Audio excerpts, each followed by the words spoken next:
Tapos na ako gawa, ayan. Tapos ko na isa. Ito na lang ang hindi pa kasi kulang pa siya. Sa sunod na yan kasi wala pa naman akong tabla.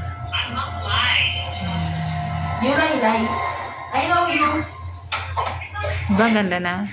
Ayan siya, oh. Pagpunta ko na lang dyan, kuha pa ako ng isang bakal na ganito. Tsaka ito, para dito sa taas. Para hindi siya mag lundo-lundo ba? Lundo-lundo, oh. Diba? Okay na? Buong plywood yan, nilagari ko lang. O, diba? Makalat. Nora, nagawa ko na, oh. Naglagari ako ng plywood. Ito, nilagyan ko na.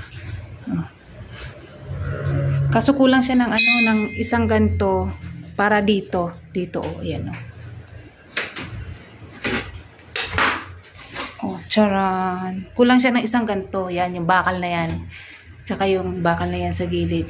Kasi pag nilagyan mo lang siya ng ganto, ganyan lang. Mulundo. Oh, lundo. Yan. Sabi ni Juliana, si Tita Nora, pa-English pa. Hindi man marunong magbilang. Ayan, ayan. Dito na lang ang kulang. Yan. Tapos dito naman sa kabila, okay na. Kasi ito, nabuo ko na siya. Yan, ah. Diba? Maganda siya. Oh, yan. Maganda na siya. Ito na lang. Parang ang kulang nito. You know, Segi, Two. broke up.